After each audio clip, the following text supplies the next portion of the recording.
Well, hello, everybody. Another Mystic Brew here with my friend Aianawa, or Vern, as we called him last time. He's both, just like I'm Radagast and Modwiz.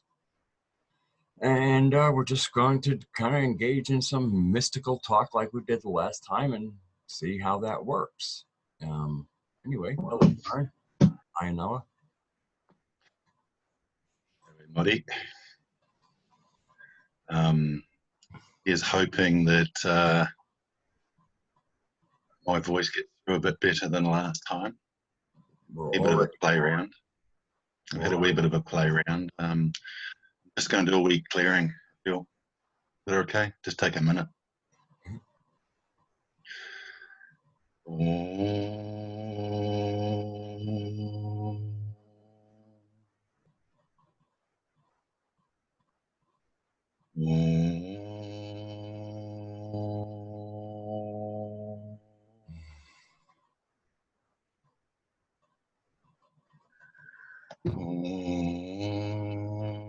Satchitananda Parama Purushottama Paramatma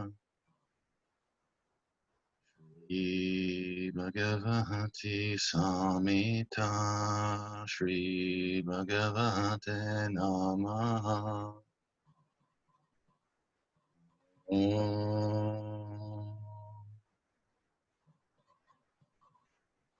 Thank you.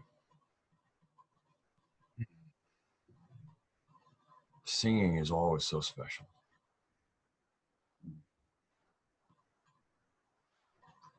In my workplace, they don't like my singing too much.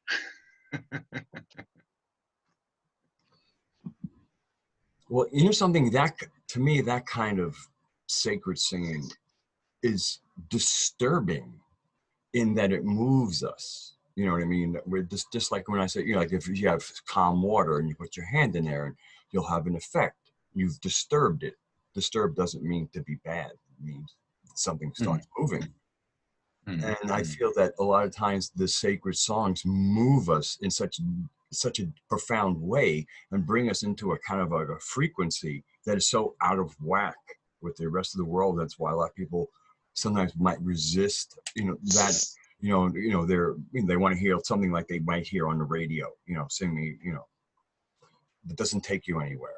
Just takes you into the melodies that have been used for 50 years that are familiar to one, and whatever. And I felt when you were singing, once I realized what you were doing, I was able to really go into it, and it was, you know, quite an experience. Just to allow the ancient voice that's coming through anybody who does a song like that. You suddenly, you got genes are like going, oh yeah, I mean, it's not a passive reception. If at least it wasn't for me. It was, it was like, whoa, this is real. And this is why we do this, because it changes. It allows us to go from, let's say, what in Carlos Castaneda terms, from the tonal to the nagual, or nahual, as would be properly said.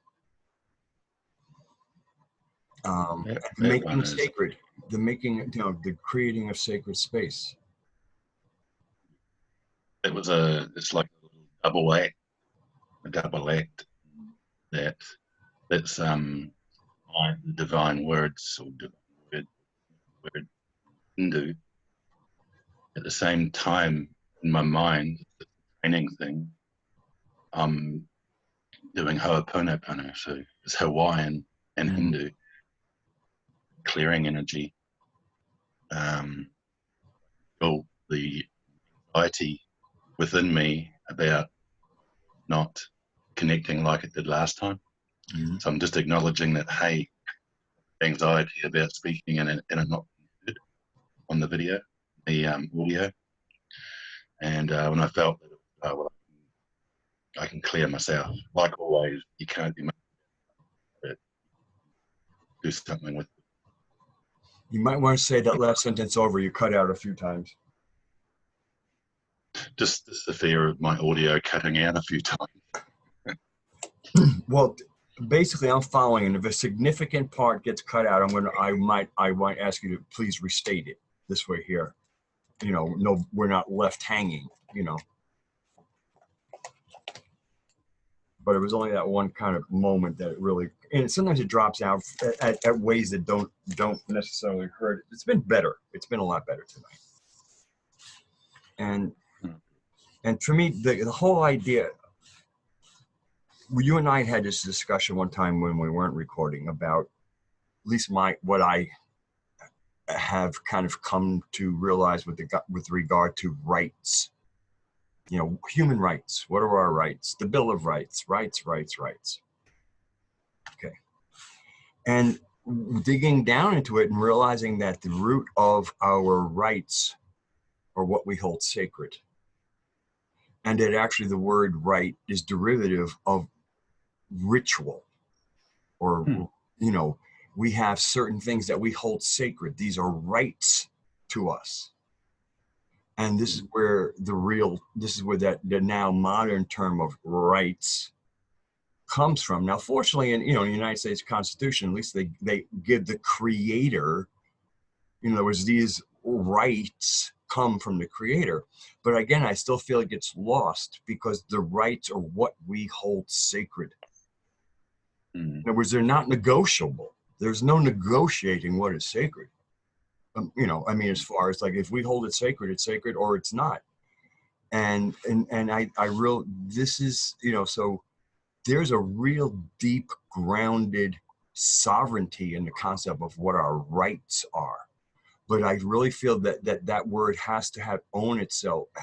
We have to understand the origin of it as a ritual and as a sacred act, that it has to be held sacred, as all rights are. You know, I mean, again, it's what one holds as sacred that is a right.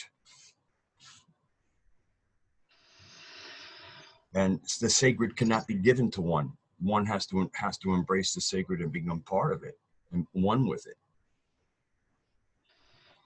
Yeah, I like the idea of moving from, when you move out of yourself and your mind, etc., and you've got two or more, and you're getting into ritual outside of yourself, if you know what I mean.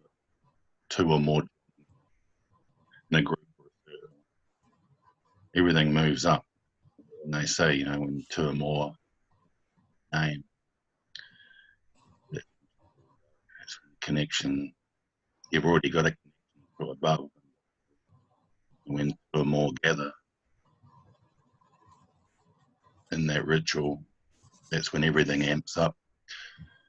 That's where, for us, we can move into the noospheric place. Sometimes I feel we go noospheric diving. In that noospheric diving, we're working with our own macro and micro with the macro. Difficult to explain unless you're doing it, done it. Then we have the next level where somebody or the two of us are talking, and we're trying to keep a clear mind.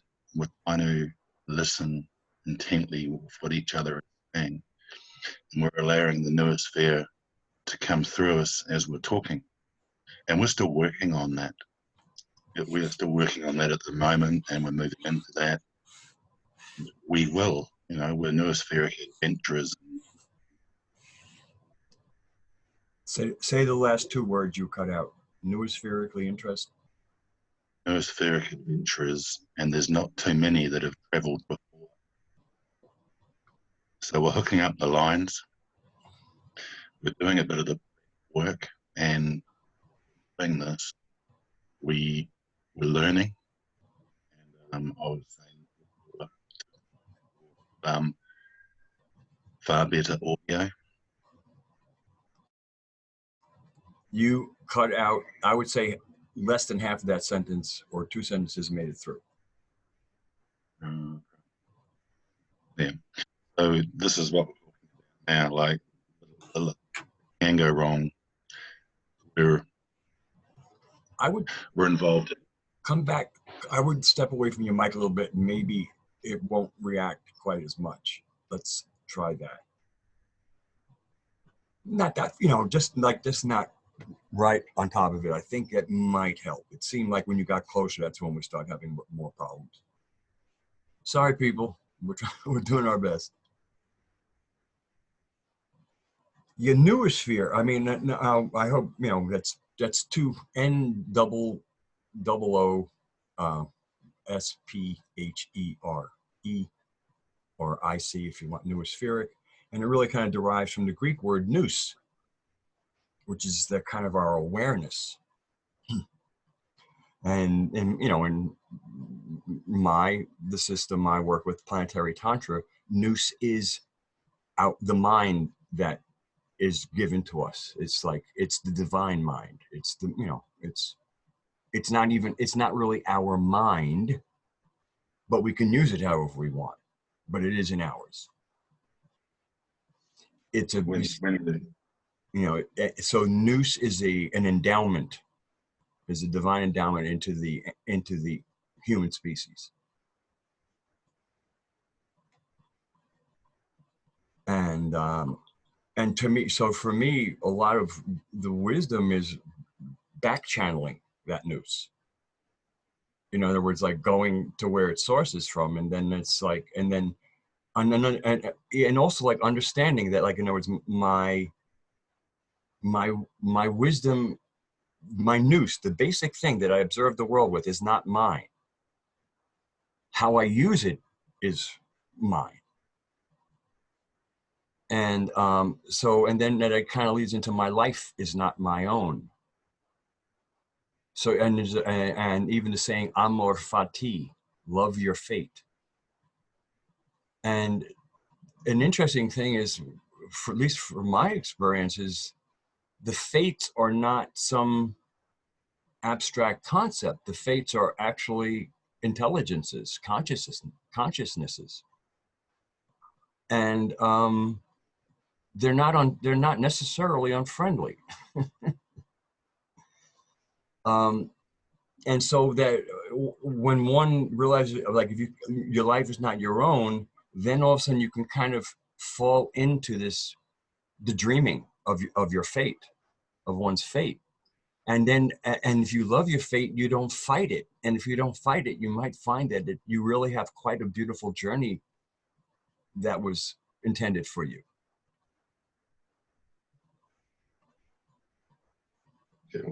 Yeah, I feel one of the most powerful things I learned was my mind is not my mind. So during difficult times or transitional times, just watching the mind and knowing also that everybody else similar or going through something similar, they also are having all these thoughts coming from their mind, but it's not their mind. So a lot of people that are depressed, when they realize that their mind making up the stories and the negativity, they stop completely. They just smile, and a lot of them never have the problem again, and they know that their mind is not their mind. Sometimes it takes going out of your mind to get to that place, or just to a place of qigong as a group of accessing that. Some of the all of a sudden you realize that everything's and there's no mind. You're not, whoever it is, not going in there in the mind river. And then another, you please finish. Carry on. Well, Carlos Castaneda also speaks about, what they call the topic of topics amongst the shamans or the sorcerers. And that is that the what they call the flyers, what we might call the demiurgic archons, at least in my parlance, project a mindset into the nous stream. And that's where, like in Carlos Castaneda, where he talks about the predators, that they gave us their mind. And so us, I feel the thing is we need to realize what that predator mind is, which is very much a part of our shadow. But once you kind of do the shadow work and actually befriend your shadow is like all kinds of stuff that just really don't belong in public, including somebody like, you know, you might have past life memories when you were really just a pretty shitty person. That'll all, you know, but you had those memories, you know, so there's like this whole shadow thing that to me that you just kind of just, it's just like, that's where all the bad ideas are. There's like, you know, there's like a self where a lot of just junk occurs. But by being in touch with it, it's just, you can't, you know, you don't cut yourself off. You know your shadow. It's not an enemy.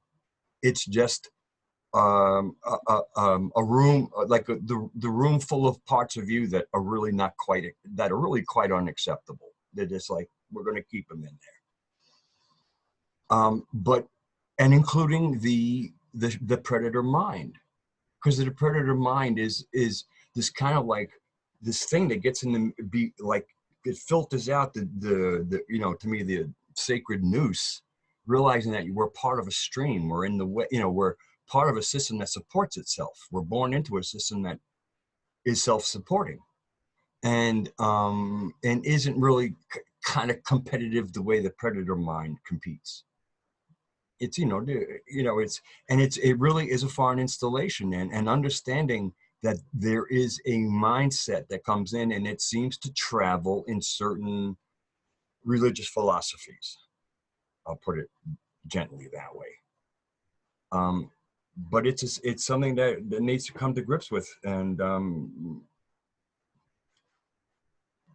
doing inner work is, and really knowing who you are, both, you know, what you want, pulling the good stuff out. It's kind of, you know, it's kind of like going through stuff you're not going to throw away, but you're going to put it in the corner because it's, you know, you don't, it's even too toxic for the dump. So we'll just keep it over there. Well, we're moving forward. We're evolving as humanity fast at the moment, and to do with the release or the suffering on micro and macro level. So the suffering is going in. The suffering is what? Poverty in the world. Suffering is going down. Suffering is you cannot evolve the amount of suffering that we had. Yeah. So the suffering is going down as we evolve. Because you know, suffering is pretty hard. When we talk of demons, from my shamanic types of demons, working with other people, even, there was always demons. And when you knew the ones that they had created themselves through their energy or thoughts and mind, very easy to see the ones that they didn't create themselves, but they drew towards themselves. They were always the ones to work with. Suffering that's going on doesn't happen if you know your own mind. A collective level, poverty down, if you go back 30 years, 20 years, 10 years, 5 years, 1 year, suffering through poverty, hunger. Yeah, continue. It was really getting bad. Okay. Yeah, it's quite.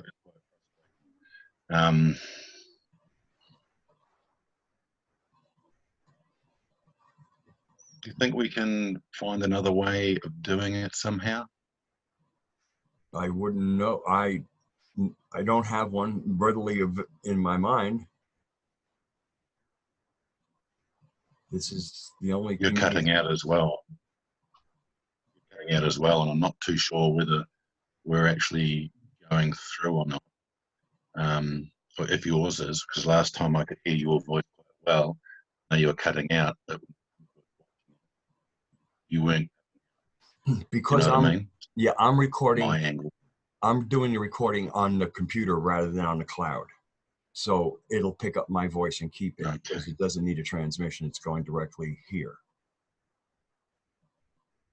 Okay. Oh, we'll just keep it going. Very, we can only do what we can do. Yeah. On the topic, on the darker topics, it's when you watched, I don't know if you've seen it yesterday, Donald Trump got rid of the Vindman brothers and Sondland, the ambassador. He's just going, bye-bye. Yeah. See you later. Sayonara. Yeah. And this was I felt there was time to take out that trash. But it was a shock to a lot of people. I was very surprised myself. It's like, let's keep this going. It's so obvious. There's so much going on, but that we're not. It's just become so obvious now. Those, especially those of us that are into the Q material, it's just become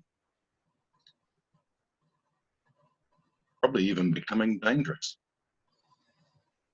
Because if you're into Q and you're getting the updates and seeing what's happening, you're so far ahead.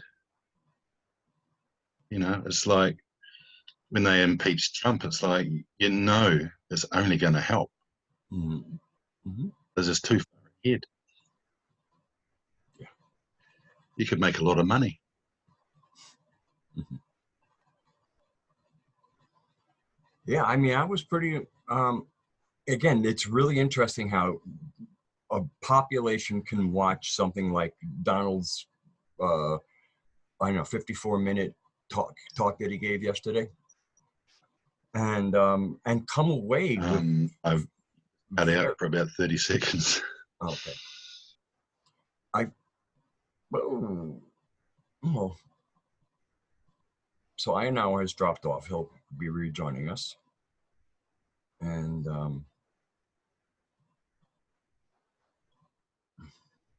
you're back. You're back. Okay. You still there? Yeah, yes.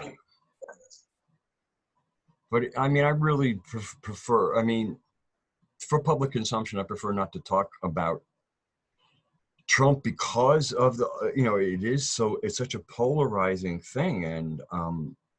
And so I try to stay, I mean, it's amazing because to me, we're watching history. There's something very big is happening on the planet. And the United States seems to be the locus, the nexus of what's happening. Now, from my perspective, it's Sophia's correction. Okay, I'm watching the correction. So it's a very, I'm viewing it with very completely zero political eyes. I could give a shit about politics. I mean, seriously. So it's very interesting for me to watch the United States population react so differently to the same material. It's stunning how one group can actually feel kind of uplifted and another group really feels threatened. And that's good. Yeah. That's concerning. That sucks, man. That sucks a lot. Yeah, you can see the narrative that they're trying to, when I say they, the media, the media has driven a narrative that is that I consider very removed from the big picture, and it is, to me, very much largely responsible for what I consider to be cognitive dissonance. It's a very powerful medium, and it's been very successful in what it's trying to do. Unfortunately, its success is disastrous. Well, for myself, I believe the 9/11 story, how they said it, what happened, etc., for about 3 years. I knew there was a couple of things out of kilter, but for 3 years, story, and having somebody come into my life with the truth, I thought they were mad, you know. And they were able to get the first two videos that came out saying how 9/11 may have happened actually came out through two different German universities. When I watched them, you know, the Germans are very good at their science, that it was scientifically impossible for it to have happened the way it did. That helped. 9 months out. And then you've got all the friends around you and family that are sitting there going mad when you try and bring that up. And of course, over the last 15 years or more, some of the couple of family members and many friends have also woken up, been through that truth. Once you know, it's very obvious that they use the same MO time. So they can do the hoax thing with Trump, or the different everything else. It doesn't matter, their narrative is not hold. And why that keeps happening, the suffering goes down, the fear goes down, and we evolve exponentially. It's a very exponential exercise. It was always going to happen. We're all heroes' archetypes. It was like we went to the moment before we do something or know our own mind or whatever. And now it's kicking in and nothing's going to stop it. It's absolute joy watching it, watching people not be able to lie to themselves. I mean, I feel I'm witnessing something extraordinary, in a good sense, on the world scene, but also in America. And there is a lot of optimism in what I personally see. And so again, I just, one of the reasons I shy away from these conversations because there are people who I know are interpreting the same data set, or at least visual, and the same thing I can access in the form of audio visual, and coming away miserable, freaked out.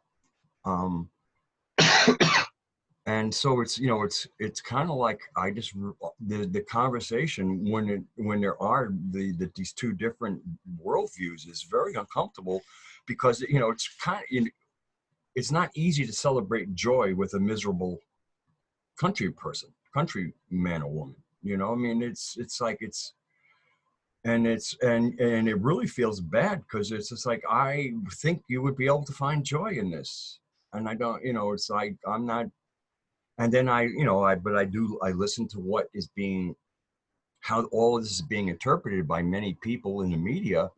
And if you buy that view, if their view, it becomes your view, it's one of despair. And that's so sad for me. That really does. It's heartbreaking. We have one of the biggest things happening at the moment is many people that have done their vibrational work, got their practice, Reiki, whatever it may be. They have their practice, and they're going through the things they need to in this lifetime, peeling the onion as such, and they've been held up. It's been pretty, it's going through a tar pit, and you've been held up, and then all of a sudden you're still doing the work, so your vibration's ready to just absolutely fly. And as we evolve, humanity evolves, people are getting grabbed, rough of their neck, and boom, their vibration is just going boom, boom. Once again, it's exponential. And once again, the suffering is stopping. The laughy is moving forward. Nothing can stop it. And of course, it's exponential. The less suffering, the more room there is for joy. Just to be happy by yourself is enough. Yourself, and then if vibration you can hold it with somebody else, you don't have to. Probably advisable not. And you've also got all our evolutionary timelines are really geared around. Most of our pain comes through relationship. So the suffering is released. Have two people that work well together, then you're you know for all. So then you also have the suffering that are getting themselves to do more work, more vibrationally. Is the audio going okay? No, it's been particularly bad. Frustration, because you can feel the energy going up, and I've got the doubt coming in whether it makes you think. Yeah, I don't know why it's actually quite a good hey. I don't know why we're dogged with this, because we've used Zoom in the past without this issue. Yeah. I might even change my location at the moment just to see if that helps. And I'm just shutting down Skype to maybe increase some bandwidth, but I'm not getting any signals on my side about bandwidth problems. Okay. Just trying to remove a couple of things.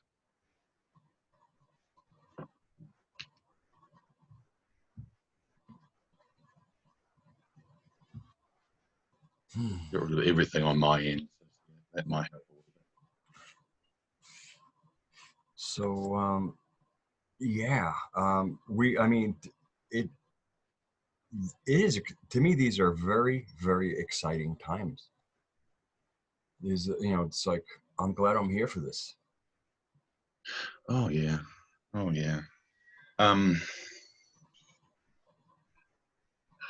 I'm a bit like a broken record sometimes. And I know at a few meetings lately, I've come out and I've gone, look, we have had millions of lives outside of this galaxy. And we've probably had millions of lives in this galaxy. And probably had thousands of lives in the solar system. And the first time I heard that, I remember my brain being like a few scrambled eggs to comprehend it. One, do I believe in past lives? It's like get to a certain point in knowing, but until you actually know that this is another life that you're experiencing, it'd be hard because we're brought up to be fatalistic, even if we've got religion there. Well, religion's quite fatalistic. I mean, that heaven and hell scenario is... Yeah. So just getting to that stage of like we have past lives, but acknowledging that we're here for a reason, and that's the hard one. Why are we here? Comes like, well, you're in it. You don't have to do anything. Just go for a walk down the street tomorrow when you wake up. You're in it. You'll get choices. It's simple. My sense of why we're here is like really simple. We're the sensory organs of the Creator, enmeshed into the creation itself to enjoy and enhance it. So we need to have the earth back so we can do that. Because right now the earth is owned by governments instead of people. People don't have land. People do not have where this is where my people are. This is where the people live that the government owns or steward. You know, there's some serious thinking to do, but I mean, although personally I'm an anarchist, which means no rulers, doesn't mean we don't have our agreements and our ways and our, our own quote unquote laws with each other. But no rulers. But at this time, in the stage of development of where the human species is, this is not a time for anarchy. Anarchy, anarchy is for adults. Very simply. Yeah. And when you say that, you just know that the next thing that's going to come up is, as it were, trying to bring about anarchy. You just know they're going to do it, like putting those people into the protest to start fights. Yeah, that's why I say you just know that I'm an anarchist, but I do not support anarchy. Only because, again, you can't have a population as fragmented and as wrecked as it is and expect them to self-govern. That'll be a nightmare because they can't govern themselves. I mean, how many obese people are there? That means these are people who don't know how to feed themselves. That's what obesity is. You don't know how to feed yourself. And if you're an obese child, your parents don't know how to feed you. Yeah. That's not a population you want. That's not a population that you can have anarchy with. Yeah, good thing in that respect. Yeah. Yeah. It's like, if you don't know, like we last time, if you don't know, that's a nice place to be in. I don't want to be there. That last video was like, ignorance is bliss. I'd hate to be ignorant again. Yeah. Living by my ego, wanting to be one up, wanting everybody to, not being in control. We're all control freaks to some degree until we go and let God. And until that point, we'll fight it all the way. And we're finding that the general populations of most countries will fight it all the way to some degree. They can't help themselves. But as also noospherically, there'll be no choice as the suffering goes down. The fear doesn't work anymore. Narrative. Noospherically, when you go from the biosphere to the noosphere, and in the middle you've got the technos. The technosphere is just bringing it all up, where it's all turning to shit, greed. One inventor might want electricity for all, and some would argue that there was etheric be free for all. No. I find it interesting that every time I feel the energy about to go up a notch, I feel like it's cutting out on me. I might be getting paranoid or something, but I'm feeling like every time you or me get the vibration or rise, well, I feel it not going through. Yeah. I find that interesting. Me too, because I did notice that. Yeah. Because sometimes it's like you feel yourself letting go as you're talking, and it's just coming through, and the mind's now clicked off a wee bit because you've had to concentrate. So you're using your mind for the benefit of the good. You're using it to listen to you or whatever might be coming in, that noospheric tuning that we talk about. We feel it, then we're coming in. I can hear you talk, then me talk sometimes. It's to a certain point, and you cut out, or I cut out. I'm just feeling that sometimes, and I don't know what that is.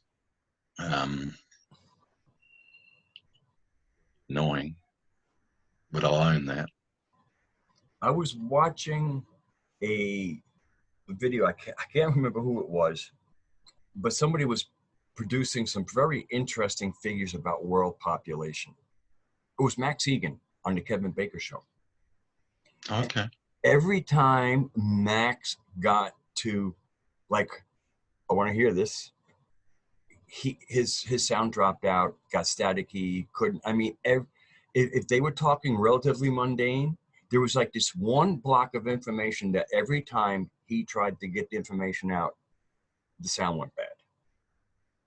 It was, and only, it was just one topic out of 2 hours of speech. And he would get off, come back on. It seemed to be fine. And as soon as he started giving the numbers again, everything fell apart. It's like there's some things that when you hear people talking about brainwashing and the reset, how long does it take to reset a population in a country? Basically get rid of the adults as such, you know, the 0 to 15 years old. Well, to me, that's what the insane asylums were for. I think I may have said it last time. The insane asylums were where the ones who remembered, like, there was this new narrative. Here's the reset. Here's the new narrative. And they're going, no, no, no, no, no. Insane asylums. And that's why they were so huge. I mean, they basically just took anybody who remembered or was willing to speak about it. They just put them away. They had these orphan trains come in, you know, and other less than stellar type of people, you know, raised by a few adult proctors, given, growing into adults under a narrative control. How long does it take? Insane asylums were 100 years. It'd probably take 2 generations at least, maybe 3. Well, it was during Reagan's thing that he suddenly emptied out the insane asylums. Basically, that's when the homeless epidemic really started. But I think what it was is at some point they realized we can empty out the insane asylums because nobody remembers the old narrative. In other words, we don't need really to keep them in here because they're just crazy. Where the old crazy people were the ones who remembered and were dangerous to the new narrative. Yeah, yeah. It's very interesting how the timelines are coming in. Most people, serious historians, know there's been 4, most likely 5 epochs of time of civilizations. And we've got some left around the world, like so many have been melted. You see these massive castles and they've been melted. Yeah. All around the world, and it's like, what sort of, that could have been a comet that come low, the vitrified forts and stuff come to mind, maybe something like that, comet or a meteorite. Some of it seems to be more directed energy, weapons of some kind. Those that have seriously studied history will come across this time and time again. They choose to. The interesting thing in some of the art that people like Martin Liedtke put up on Flat Earth British, and time after time, what are these scenarios are like these massive lightning bolts striking huge edifices and breaking them up. I mean, like there's a period of time that is depicted by artists where the backdrop is one of, like, lightning bombardment, massive electrical discharges, basically blowing up the towns. So why were artists depicting that? What are they telling us in that art? Yeah, and the aquitect buildings, and not just that, some of the aquitect that they were actually the metal stuff that they actually had around their heads and bodies sometimes. Not the armor of the knights and things like that, but aquitect that people would wear to ward off some sort of malevolent electricity or something like that, whatever it might be. The antiquitect. Yeah. Yep. Yeah. So, like, how do you put it? The reset side of it, in the Q material, they say if you knew the truth, if the population of the earth knew the truth, around 70% to 80% would go. Mm-hmm. So that's a huge statement. So when they're going over on the above top secret, when they're going over that, what could it be? What would blow my mind, let alone people that don't know their own mind. So, these are people that know their own mind, and they're going to be really pushed. Narrative and truth comes out. It's like, gosh, we're already in the place of like, it's pretty putrid. What's been happening in the past, what's been done in the past, especially if the narratives time after time are done so that people can have control, create suffering, and all this sort of nasty stuff. It's like, it can only, from my mind, it can only be the big lie lies that are starting to come out. And I'm not talking about at Earth. I'm a roundie, but at the same time, Martin is the only person, one of the few people that are delving into history and getting some beautiful truths, making you not feel very nice. Actually, the truth is not very nice sometimes. So I see myself going, oh wow, imagine doing that to generations of people and children and families, and oh, that's disgusting. That's horrible. And how many times have they done that? Have they done it 3, 4, 5 times? Our past lives, my God. You feel for yourself. They've done this to me how many times? And I died 20 times not knowing my own mind, or 1,000 times. And finally in this lifetime, getting there. And then you hear that, what could it be? And how would you get those truths out? It's got to be slow. For what I did in 10 years of self-work, I'm seeing young ones now doing 3 or 4 years. Mm-hmm. You know what I mean? So everything's sped up. So at some point, the shock can be absorbed by the likes of Martin, you, me, etc., can be absorbed to whatever degree, so that we can all get this hideous truth they talk about. But I think it has to come out. Maybe 5 years' time or 2, whatever. It may have to come out for the simple reason, part of the clearing. Mm-hmm. It's part of the suffering of this. How do you forgive? How do you forgive that? Move on. I find it hard even now. I'm feeling into the future. It's something I do. I feel into the future, and it's like, I'm having a hard job letting go of it now, and it hasn't even happened yet. That. I think what it is I feel I have like a ruthless attitude towards the troublemakers. Ruthless means without any wrath. It's like, to me, they represent a hygiene problem. Mm. Okay. In other words, and from like a more organic perspective, I'm a T cell and they look like a pathogen to me. Mm. Mm. So there's no emotion in this. You know what I mean? I just, it's just like, I see the junk, I see the trash. And I know that they can't do shit without us. We do everything. Yeah. Including the thinking. They just do the controlling of the thoughts. I mean, so it's, it's time for them to go to their room. But again, a good, like the adults in the populations really just need to start working with each other. And that represents about 15% of the people. I mean, for me to really be present everywhere, and have that stabilizing coherence, and having a clue in creation. It's kind of hard to create if you haven't got a clue.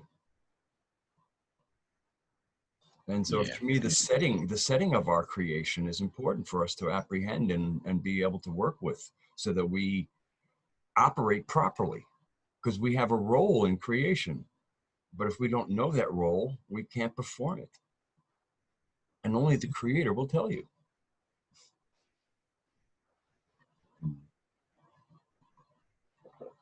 So it's time to phone home.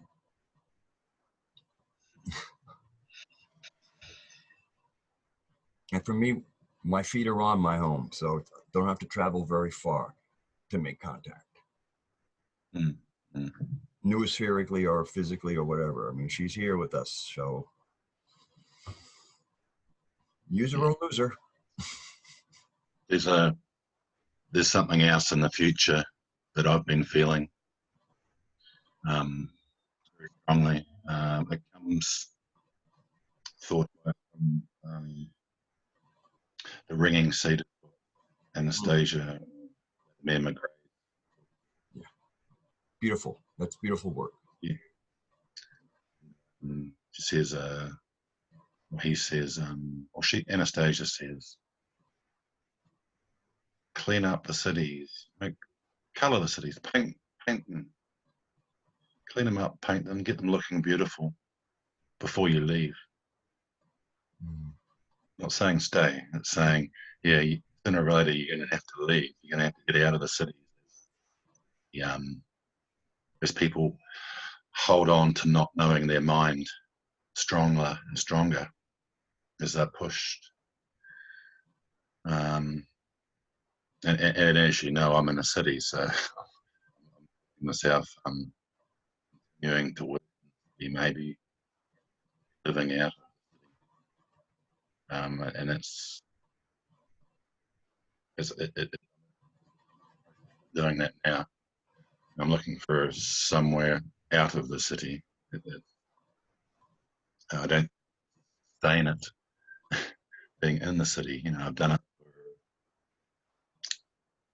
I think, 13 years. I mean, we'll be coming to live in, and then I came here and getting here, having earthquakes and that I've been involved in. It's like it's time to slow down a wee bit and get into the city. And I think connecting when you're in nature, it's a lot easier to connect with above and below. And I can see that that's happening for me now. And I'm looking forward to ways. Like I've been on guard for 13 years, waiting for the next thing, external thing to work with, and the internal. There's been a lot of external. And it's been a beautiful 13-year journey. Journey should be 13 years or 13. Yeah. I just got out behind me. Can you see just behind me here? The Dream Spell calendar or something like that? That is my Dream Spell calendar, yes. I probably started teaching that was my teaching tool. I got an old blind that you pulled down. I got the pins out and 60 13 by 20. And I just got it out before we started and put it behind me. Another, obviously, I'm in the storm energy at the moment of huge catalytic changes.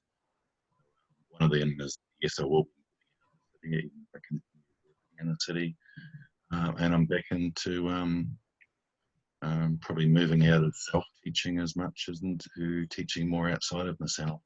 I don't know what that entails, but I feel last week when we did a video and this week doing a video that these are precursors to something. And even though our audio is not moving the way we want it at the moment, we're holding our madness. I feel we're holding a week at the moment, which is about to move. Feel the energy fly through the roof last few seconds or minute. So I'm assuming that we got again. That we have what? I missed it. You cut out. We got distracted again. Yeah.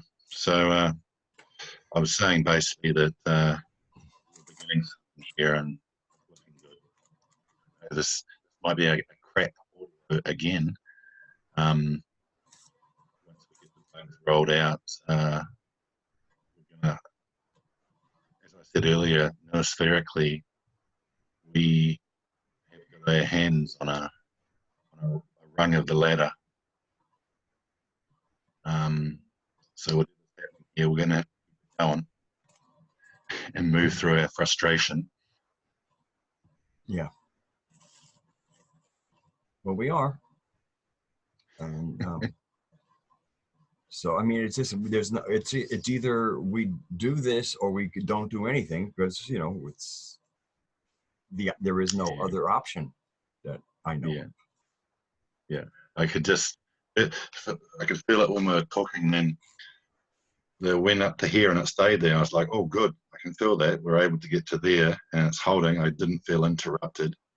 Then I took it to there. As soon as I went up that wee notch, I knew that it had cut out. And I was like, yes, that was what happened. It seemed like you were like getting to like kind of like shaman talk, so to speak.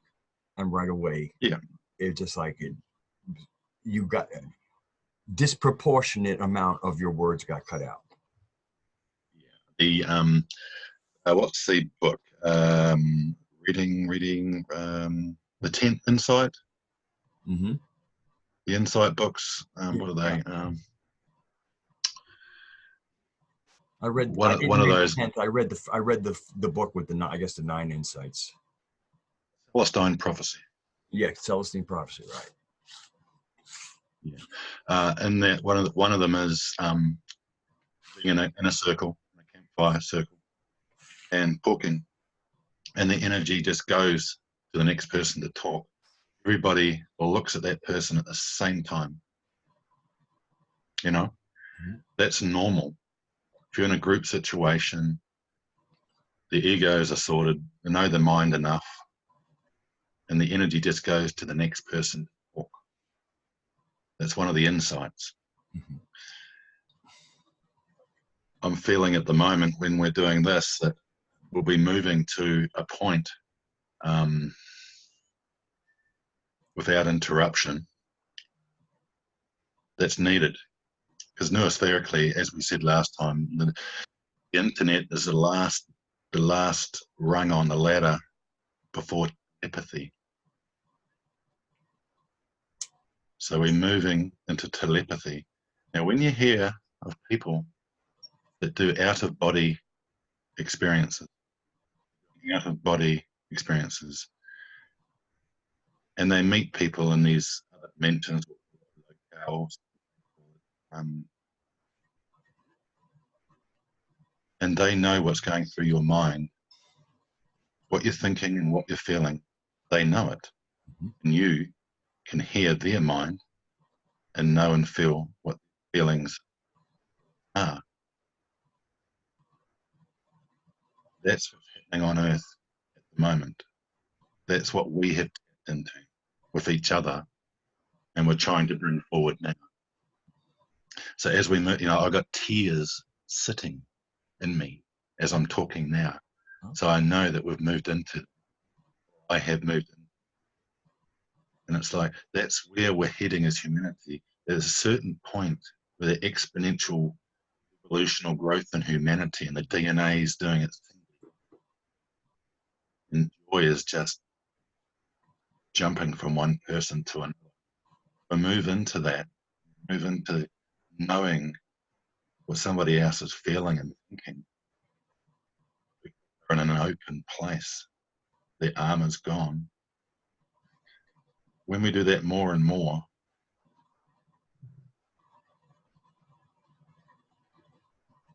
we will evolve so fast that it's where where we're going. That's what I'm already feeling. This is what I'm trying to probably express, or we're trying to express. It's there to be had. Felt like I didn't get interrupted. Did you hear that? That was good.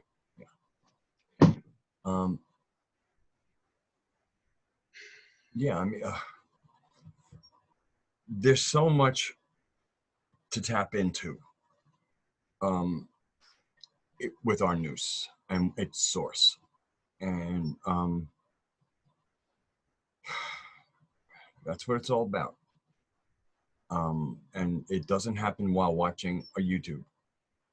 You might be inspired by something somebody says, and that'll take you. I mean, I you know, some of the better YouTubes in my life I've listened to, I've had to stop because I kick into a trance and I start the journey. So I have to stop the video because I'm not there anymore. I got triggered, so to speak, in a good way. And so I certainly know the value of listening to you know, good thought streams, especially ones that are a little bit provocative, that kind of stimulate memories, you know, of racial, and a lot of the memory is kind of like phylogenetic or quote unquote racial, you know, belonging to a group. And of course you have you have your own individual takeaway of the group, but the memory is much more of the group and the feeling and the setting, as opposed to day-to-day whatever.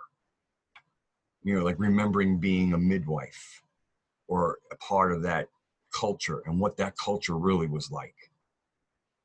You know, what that entailed when women were in control of their own bodies.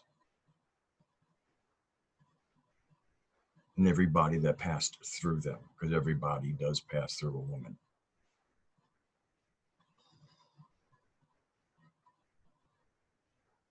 Pretty profound stuff.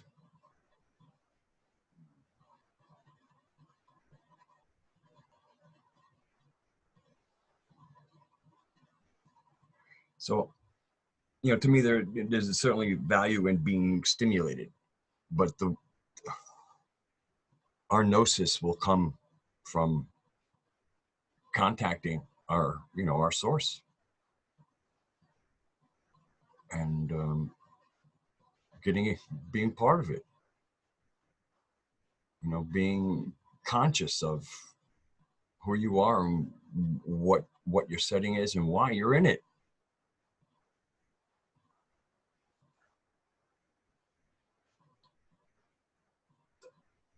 And you find out that enlightenment by oneself is almost useless.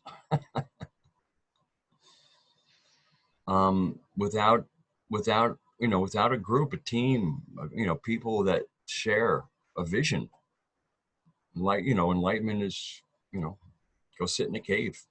You know, I mean, it's like kind of, you know, so staying engaged is part of the fun, part of the challenge. You know, staying purposeful, and it's like, okay, we're, you know, if you have wisdom, how does that get shared anyway? You know, and then of course you have the people who are, well, the presumption of wisdom. You know, yeah, it's pretty presumptuous. But it's also my gnosis, so you know.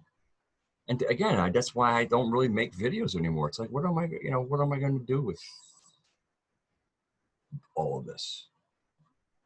You know, there's plenty of other people out there, you know, who actually monetize their channels they want. You know, it's like, please come listen to me. And I don't know what to say, honestly. I know how to talk to you, but I don't know how to talk to people who in most faces I don't even know. You know, and so, and I'm having such a ball personally. That's the other thing. Is like when you're in a good place, it's almost like, you know, being in a good place is something that not everybody takes kindly. Envy is a real problem amongst the human species.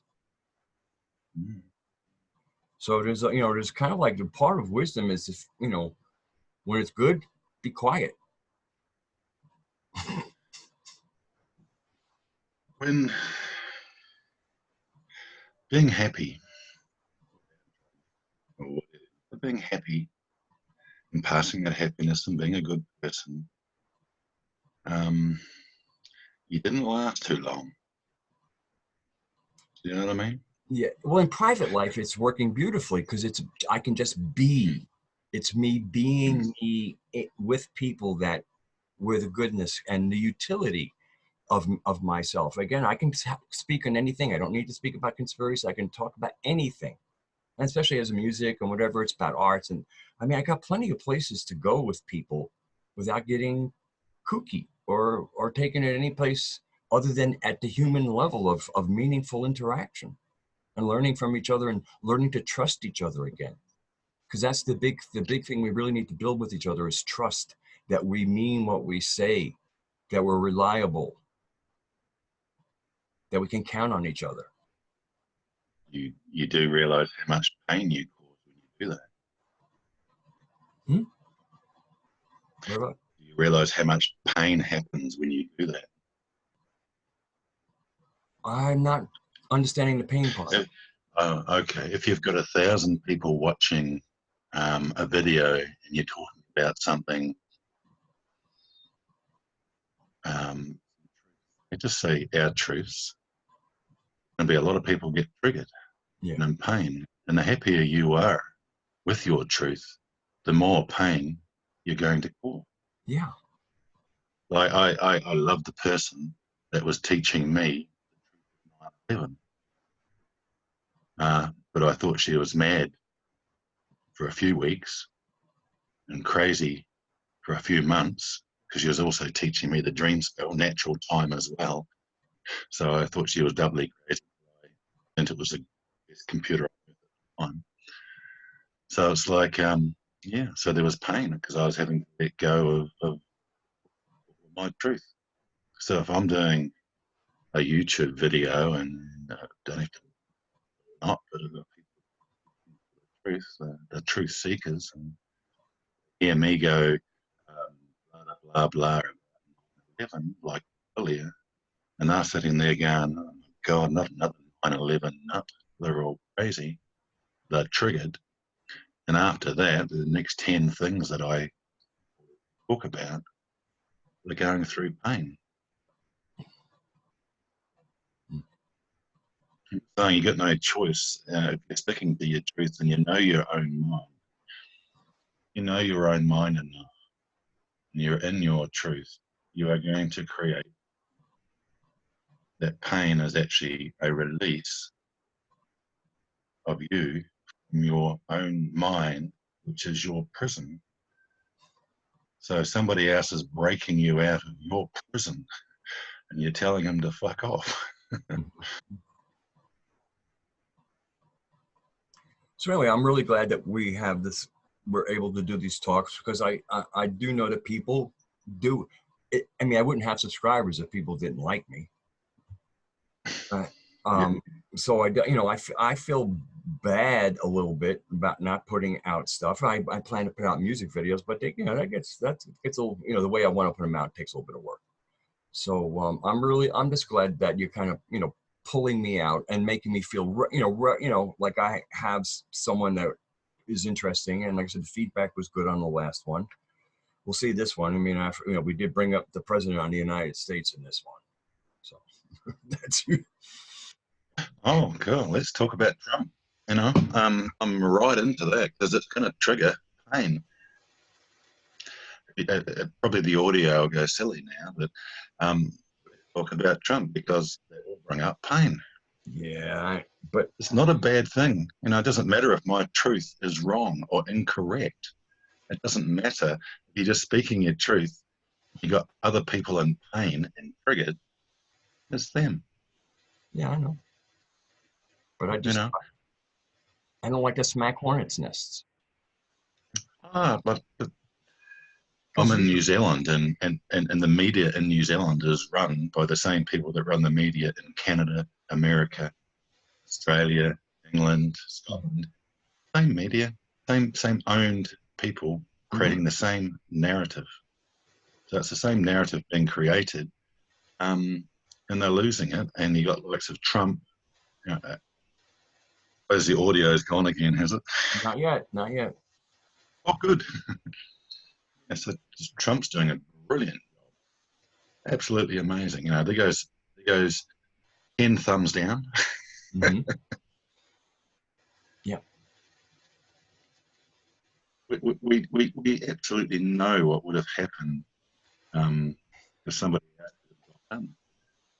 You know, most of us have been waiting since 2012 when it was like, right, we're at the next timeline. Excellent. It's all looking good, but not too much happening. Things were happening. Then Trump come along, and it's like, well, now it's happening. Mm-hmm. Yeah. For me, the biggest thing he interrupted was the total global control that was just about to happen by, the globalism, the unseen governing things with, where the presidents are just actors in their play. And the real reason why Trump has met so much there, because he came with his own script, and they are pissed. They are really pissed, and his script is not a globalist script, and that's one of the things that breaks my heart. With a lot of the alternative community, is they kind of seem to have lost the globalist plot, and or they didn't know the globalists well enough to know their modus operandi, so you wouldn't confuse what he's doing with them. A lot of people think, oh, this is just that. Man, there's so much subtlety and levels of timing, and Sun Tzu's art of war coupled with the art of the deal. This is, and I think a lot of things people don't realize is the modern government is little more than a warlordship. I mean, modern governments are so militarized. Their presidents are essentially warlords or dukes. So when you kind of come to realize that almost every head of state is a warlord, Putin is a warlord, Xi is a warlord, you have to realize these are warlords. So that means Trump is a warlord also. And he has to be. He's de facto warlord because he's CEO of one of the biggest army in the world. So to me, when one realizes that the world is really run, especially the official world is run by warlords, now you start looking at these kind of, Putin's, a little bit of a rugged guy himself, and what you see Trump's body English. So that when I'm realizing, like, you need some heavy hitter. I mean, this is not the world that it appears to be of governments. These are warlords. And so when I start looking at a warlord like Putin and a warlord like Trump, and even a warlord like Xi, but like Putin and Trump are a lot easier. Xi's a little inscrutable, as Chinese can be. So, but when I look at them, I go, you know something? Since we're run by warlords, these guys are kind of human. It's like this. I mean, if we're going to get away from warlords, you start with warlords like this. That's how you get away from the warlords, with warlords like this. Yeah. I believe that we now know that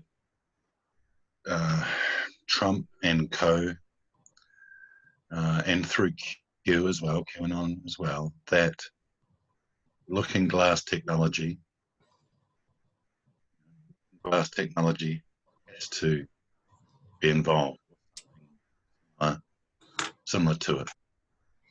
There's just sort of no doubt now. And if we're looking at it that way, it probably likely means that Trump had to have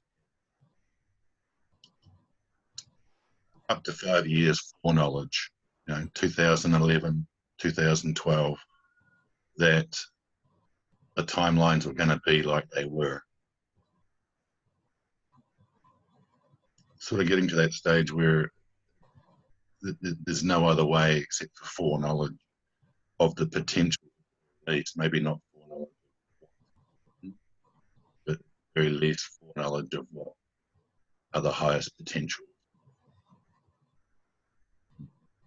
So with that, it's like you're going to have warlord on your side before you even go in there. And it does look like what's happened. You cut out a little bit. Thought it would. Yeah, so it's good. Like a lot of people nowadays know about. Take it, I'm cutting out again.